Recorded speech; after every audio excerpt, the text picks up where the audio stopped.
Hello friends, tornado girl के part 6 में आपका स्वागत है। इधर फेयू भी सुंगबई हॉल ज्वाइन कर लिया रहता है और वो एक बार फिर से साओ इंग के पीछे पड़ा रहता है, लेकिन साओ इंग तो ईफेंग को पसंद करती है, इसलिए वो फेयू को घास भी नहीं डालती है। तो कोच चैंग बाय साओ के साथ एक अच्छे से डेट पे जाना चाहता है और फेयू उसे कई तरीके के आइडियाज देता है। एंड आगे कोच चैंग बाय साओ को हॉर्स राइडिंग के लिए लेकर जाता है। तो उनकी डेट देखने के लिए गोंगिया और साओ इंग भी फेयू के साथ वहाँ पहुँचती हैं और छुपकर ये देखती हैं। कोच चैंग बाय साओ से कहता है कि उसने सोचा था कि वो जिस लड़की से प्यार करेगा वो उसे यहाँ पर लेकर आएगा। बाय साओ ये सुनकर शाई होती है। मैं आपको बता दूं कि ये डेट कोच चैंग की तरफ से रहती है, लेकिन बाय साओ बस ऐसे ही वहाँ गई रहती है। तो कोच चैंग अपनी दिल की गहराई भरी बातें कर ही रहा था कि वहाँ पर उसके रंग में भंग डालने पहुँच जाता है टिंग हाओ इंशियो के साथ। इंशियो कोच चैंग और बाय साओ को देखकर कहती है कि लगता है ये दोनों डेट पर आए हैं, और टिंग हाओ बाय साओ से पूछता है कि क्या वो डेट पर आई है,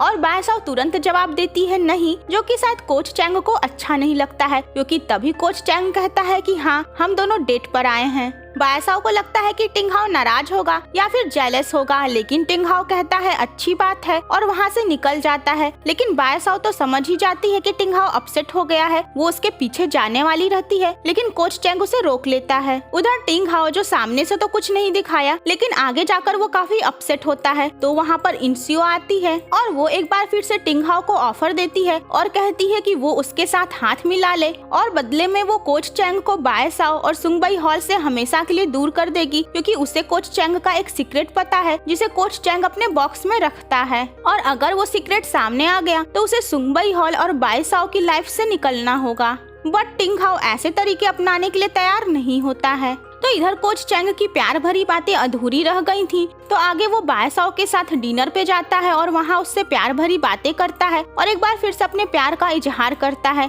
लेकिन वहाँ पर भी बाय साओ के फ्रेंड्स कोच चैंग की हेल्प करने के लिए पहुँच जाते हैं और इस तरीके से उनकी बात अधूरी रह जाती है। बट कोच चैंग ने तो ऑलरेडी पूरी व्यवस्था कर रखी थी, वो रोमांटिक सेटअप भी किया था, जहाँ वो एक बार फिर से बाय साओ से अपने प्यार का इजहार करता है और बाय साओ के फ्रेंड्स भी वहाँ पहुँच जाते हैं और वो बाय साओ को उसके लव कन्फेशन को एक्सेप्ट करने के लिए कहते हैं। तो बाय साओ इसके पहले कि अपना जवाब देती हाँ या ना कहती, उसके पास टिंगी का कॉल आ जाता है टिंग हाओ के मैटर में। तो इस तरीके से टिंग हाओ एक बार फिर से वहाँ मौजूद न होकर भी वो कोच चैंग का लव कन्फेशन बर्बाद कर ही देता है। वेल, इससे ज्यादा फर्क नहीं पड़ता, क्योंकि बाय साओ का जो जवाब था वो तो उसने ड्रामा के एंड में कोच चैंग को दिया ही है। तो नेक्स्ट डे बाय साओ टिंग हाओ से मिलने जाती है और टिंग हाओ उससे पूछता है कि तुम यहाँ क्या कर रही हो। टिंग हाओ समझ जाता है कि वो टिंगी के कहने पे उससे मिलने आई है। टिंग हाओ कहता है कि वो टिंगी के कहने पे वहाँ आई है, वरना वो मर भी जाता तो शायद बाय साओ को कोई फर्क नहीं पड़ता।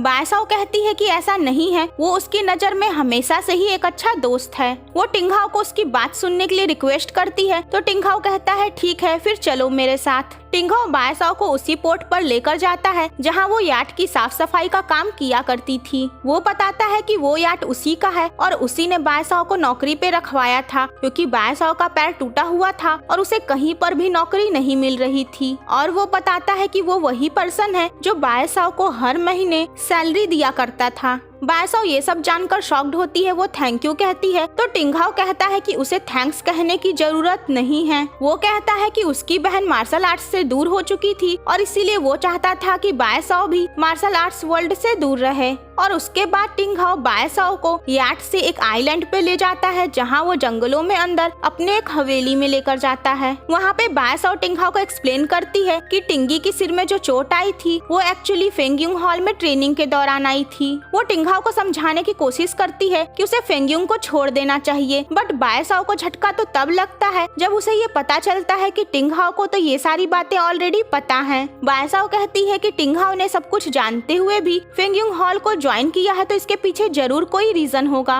बट टिंग हाओ उसे वो रीजन नहीं बताता है और वो एक बार फिर से बाय साओ के साथ एग्रेसिव बिहेवियर करता है, जिससे बाय साओ डर जाती है। वो कहता है बाय साओ का कल कंपटीशन है और इस आइलैंड से वापस जाने के लिए बाय साओ के पास कोई ऑप्शन नहीं है। वो कहता है कि वो बाय साओ को कल के कंपटीशन में हिस्सा नहीं लेने देगा। बाय साओ उससे डर जाती है और वो वहाँ से भागती है। उसके जाने के बाद टिंग हाओ दुखी होता है, क्योंकि वो जानता है कि बाय साओ उससे डिसअपॉइंट हुई है। वो कहता है कि वो बाय साओ की नजर में विलेन बन गया और शायद यही ठीक है। क्योंकि इस तरीके से बायसाओ को उसके लिए बुरा फील नहीं होगा और बायसाओ उसके लिए गिल्ट फील नहीं करेगी। और फाइनली हमें दिखाया जाता है कि टिंगहाओ ने फेंगयुंग हॉल से नफरत करने के बाद भी उसे क्यों ज्वाइन कर लिया। दरअसल जब टिंगी के सिर में चोट आई थी तो उसकी कंडीशन काफी सीरियस थी और उसे तुरंत सर्जरी की जरूरत थी, बट टिंगहाओ ने उसके इलाज के लिए जिन स्पेशल डॉक्टर्स को बुलाया था उनके आने में टाइम लगता। तो इंसियो उसके पास आई और वो बताई कि फेंगयुंग हॉल के मास्टर मिस्टर चेन ने टिंगी के लिए डॉक्टर्स का अरेंजमेंट कर दिया है, बट वो चाहते हैं कि बदले में टिंगहाओ फेंगयुंग हॉल को ज्वाइन कर ले, क्योंकि उन्हें टिंगहाओ जो कि स्पोर्ट और बिजनेस दोनों में टैलेंटेड और जीनियस है वो चाहिए। टिंगहाओ पहले तो राजी नहीं होता है, लेकिन अपनी बहन का इलाज करवाने के लिए सही टाइम पर उसे राजी होना पड़ता है। लेकिन वो गुस्से में कहता है उन लोगों की वजह से उसकी बहन की ये हालत हुई और उसका मार्शल आर्ट्स हमेशा के लिए खत्म हो गया, तो इसलिए उनको तो कीमत चुकानी ही होगी और वो पूरे मार्शल आर्ट्स वर्ल्ड को अपने अंडर में लेकर अपनी बहन को गिफ्ट देगा। एक्चुअली टिंगहाओ सब कुछ अपने अंडर में लेकर फेंगयुंग हॉल को डिस्ट्रॉय करना चाहता है। हमें ये भी पता चलता है कि जब बायसाओ पैर टूटने की वजह से मुश्किल दौर से गुजर रही थी तो न केवल टिंगहाओ ने उसे नौकरी दिलवाई और वो दूर से ही बायसाओ की केयर किया करता था और चुपचाप बायसाओ के काम में उसकी हेल्प भी कर दिया करता था और बायसाओ को पता भी नहीं चलता था कि उसकी हेल्प किसने की। और टिंगहाओ इसलिए नहीं चाहता है कि बायसाओ कंपटीशन में हिस्सा ले क्योंकि वो नहीं चाहता है कि जैसे उसकी माँ और फिर उसकी बहन मैच के दौरान ही दुर्घटनाग्रस्त हो गई और उनकी लाइफ खतरे में पड़ गई, तो वो नहीं चाहता है कि बायसाओ के साथ भी कुछ ऐसा ही हो, क्योंकि इंसियो बहुत ही ताकतवर है और वो बायसाओ को डिस्ट्रॉय करना चाहती है। तो इस तरीके से हमें पता चल ही गया कि टिंगहाओ बायसाओ से कितना प्यार करता है, बट ये चीज जो ड्रामा में क्लियर नहीं किया है वो ये है कि आखिर टिंगहाओ बायसाओ के सामने खुद को विलेन क्यों साबित करना चाहता है, क्योंकि उसके मकसद का इस बात से कनेक्शन फिलहाल इस सीजन में तो नजर नहीं आ रहा है। तो इधर बायसाओ बारिश में जंगल में बाहर निकलने का रास्ता ढूंढती है और जब टिंगहाओ ये नोटिस करता है कि बारिश हो रही है तो उसे बायसाओ की चिंता होती है और वो भी उसे ढूंढने के लिए निकल जाता है। तो आखिरकार टिंगहाओ बायसाओ तक पहुंच ही जाता है और वो उसे बुलाता है और ये लड़की जो अभी अभी इसी बंदे से भागी थी वो उसका नाम लेकर उसी की तरफ दौड़ लगाती है। तो चूंकि मौसम खराब रहता है और इसीलिए पास का एक पेड़ बायसाओ के ऊपर गिरने वाला रहता है, तो टिंगहाओ एक बार फिर से अपना विलन बनने का इरादा भूलकर बायसाओ की लाइफ को सेव करता है। वो बायसाओ से कहता है कि वो उसे कुछ नहीं होने देगा और उसके बाद बायसाओ को वापस हवेली लेकर जाता है। वो बायसाओ से कहता है कि बारिश रुकते ही वो उसे वापस टाउन लेकर जाएगा।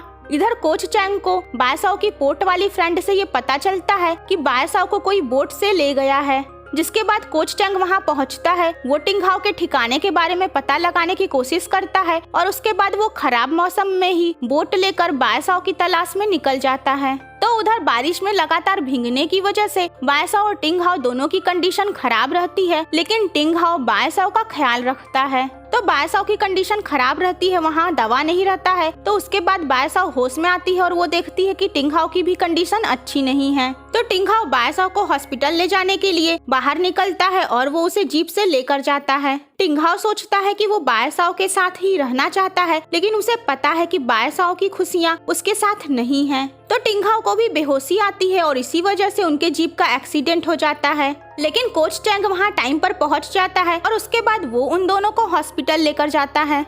तो बायसाओ और टिंगहाओ दोनों की हालत खराब रहती है, लेकिन जैसे ही टिंगहाओ को होश आता है वो बायसाओ को देखने के लिए किसी तरीके से वहां पहुंचता है। कोच चैंग बायसाओ का हाथ पकड़ा रहता है और वो कहता है कि बायसाओ सॉरी, मुझे टिंगहाओ के पास तुम्हें जाने ही नहीं देना चाहिए था। एंड ये सब देखकर टिंगहाओ एक बार फिर से दुखी हो जाता है। आगे कोच चैंग टिंगहाओ के ऊपर पंचेस की बौछार करता है गुस्से में, क्योंकि उसके वजह से बायसाओ बीमार पड़ गई।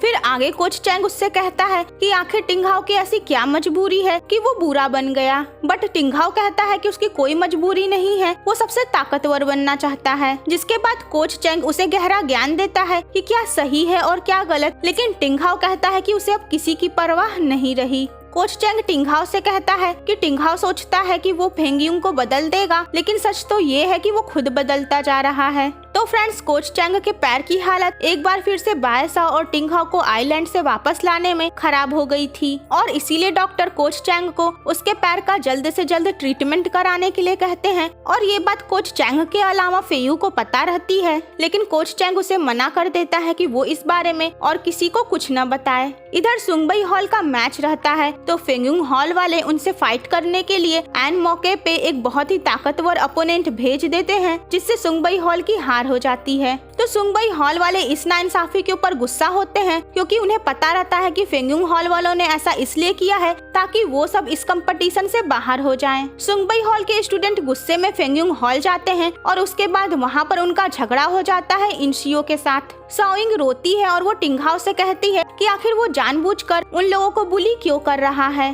तो टिंगहाओ कहता है कि ठीक है, अगर तुम लोगों को ऐसा लगता है कि तुम लोग इस काबिल हो तो तुम लोग फेंगयुंग हॉल वालों से फाइट करो, और अगर तुम लोग जीत गए तो फेंगयुंग हॉल वाले तुम्हारे डोर पर जाकर तुमसे माफी मांगेंगे। तो साओइंग और उसकी टीम ये बात मान जाती है, लेकिन इस शर्त के साथ कि टिंगहाओ इस फाइट में हिस्सा नहीं लेगा, क्योंकि उन्हें पता रहता है अगर ये मैदान में उतर गया तो कोई भी इसके सामने टिक नहीं पाएगा। तो सुंगबई हॉल और फेंगयुंग के स्टूडेंट्स के बीच में फाइट शुरू होती है। उधर बायसाओ के साथ गोंग्या रहती है और बायसाओ को ये बात पता चलती है तो वो हॉस्पिटल से वहाँ आती है। और वहीं कोच चैंग जो अपना ट्रीटमेंट करवाने ही जा रहा था, उसे भी ये बात पता चलती है और वो भी फौरन फेंगयुंग हॉल आता है। इधर फाइट शुरू हो चुकी रहती है और शर्त ये रहता है कि जो पहले 45 पॉइंट्स बना लेगा वही विनर रहेगा। तो मोस्टली सुंगबई हॉल वाले ही हारते हैं और ऊपर से फेंगयुंग वाले की तरफ से इंसियो आ जाती है, जो उनके ऊपर और भी भारी पड़ती है और उन्हें निपटा देती है। तो मैच के दौरान ही इंसियो के पैर से उसका जूता निकल जाता है और उसके बाद सुंगबई हॉल के स्टूडेंट उसका मजाक उड़ाने लगते हैं कि वो फ्लैट फुट है,